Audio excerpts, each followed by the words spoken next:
అప్పటి వరకు మనం బాబా గారికి ఉపయోగం లేదు అని పార్టీ మార్చా, టికెట్ ఇవ్వలేదు. చూస్తున్నాం కదా మనం, అది సులువు. మనకి ఈ పార్టీ టికెట్ ఇవ్వకపోతే ఆ పార్టీలో పోతాం. ఎస్, కానీ గురువు దగ్గర అలా కాదు.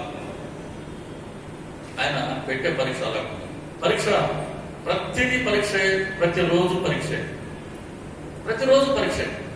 కాకాసాహెబ్ దీక్షిత్ లాంటి భక్తుడికి, సద్భక్తుడికి బాబా గారి శరీరం విడిచిపెట్టినప్పుడు కూడా పరీక్ష, ఆ చివరి నిమిషంలో కూడా పరీక్ష. ఎటువంటి పరీక్ష పెట్టారు?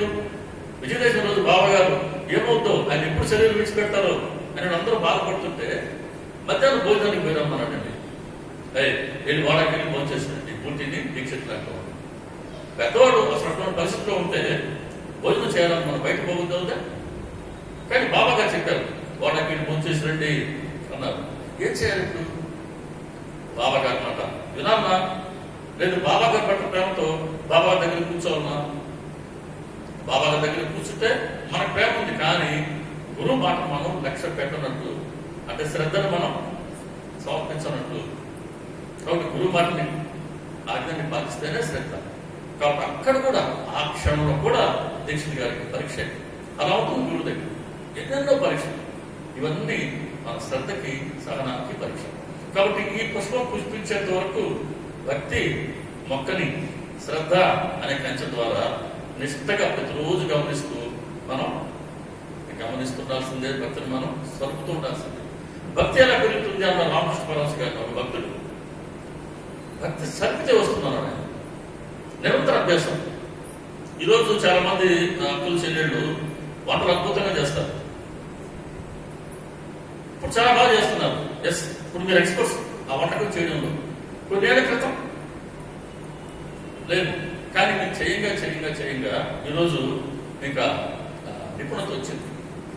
అలా అభ్యాసం చేస్తేనే, అభ్యాసమే కూసు విద్య చిన్నతనంలో ఉండేది. బట్ అభ్యాసం చేయాలి. ఎప్పటి వరకు అంటే అదిగో ఎప్పటి వరకు మన కృషి ఫలించింది, మన సేవ, మన భక్తి, మన ప్రేమ, మన శ్రద్ధ ఇవన్నీ సరిపోయినాయని గురువు గారు అనుకుంటారో అప్పటి వరకు, అంటే ఆయన కృపను పొందేంత వరకు దీన్ని విడిచిపెట్టడానికి లేదు. కాబట్టి అలా ఉంటే ఏమవుతుంది? జ్ఞానం పుష్పిస్తుంది, కేవల ఫలం ప్రాప్తిస్తుంది. అంటే బంజరు గోవు లాంటి ఈ మనసులో ఏ విధంగా ఆయన ఆ రోజు చదువు చేసి దాన్ని నందనవనంగా తీర్చిదిద్దారు. బంజరు గోవు లాంటి మన మనసును కూడా ఆయన అదే విధంగా చదువు చేసి భక్తి అయిన మొక్కలు నాటి ఇందులో జ్ఞానాన్ని పుష్పింపచేసి మన మనసును కూడా ఒక నందనవనంగా మర్చుకోగల సమర్థుడు నేను అని బాబా గారి ఆ చర్య మనకు సూచిస్తుంది. అది బంజరు భూమిని ఆయన ఏ విధంగా నందనవనం చేశారు అన్న విషయం. ఇక దేంతో మోసారు నీళ్ళు? ఆయన మర్చిపోండి.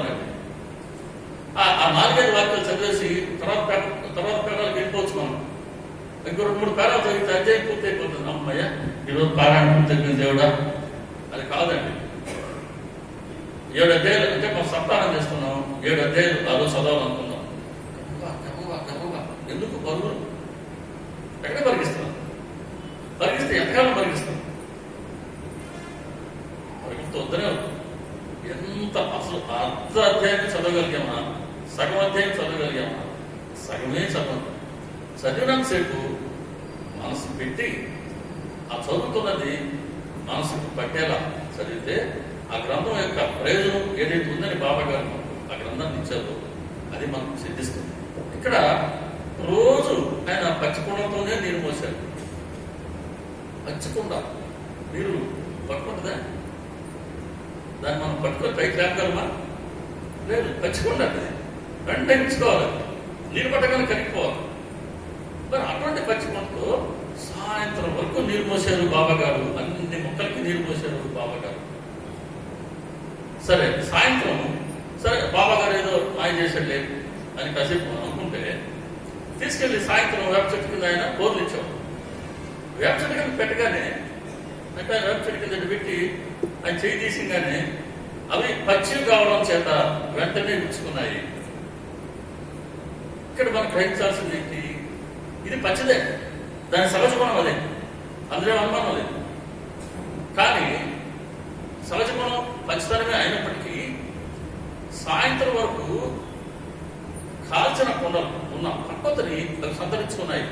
కాల్చిన కొండకి ఎంత పట్టుతో ఉంటుందో అంతటి పక్కతను సంతరించుకొని సాయంత్రం వరకు నీరు మోసాయంటే బాబా గారి కరస్పర్శలో ఉండబట్టి.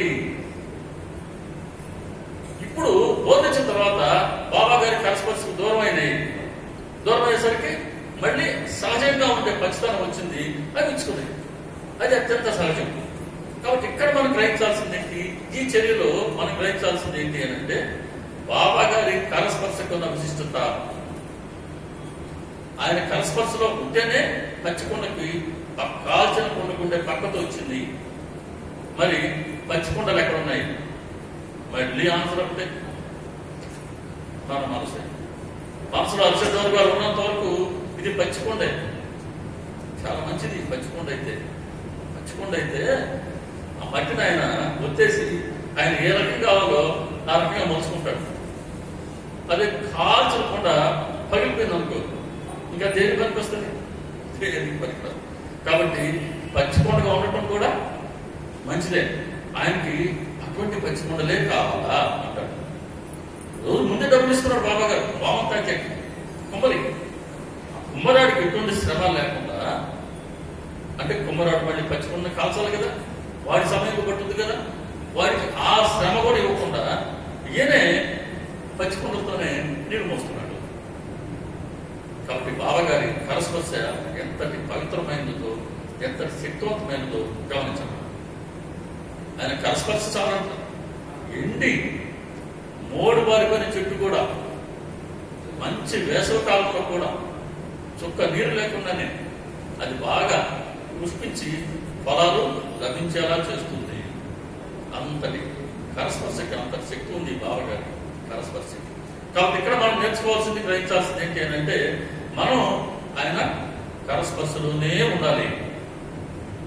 విడిచిపెట్టామా మళ్ళీ మన సహజమైన అపరిపక్వత అంటే మళ్ళీ మన మనసులో నచ్చే వర్గాలు తీవ్రంగా పైకి లేస్తాయి. ఇక్కడ ఆ స్పర్శను కోల్పోవడానికి నానా ఒకసారి చూడే, ఒకసారి ఆప్ చేద్దాం.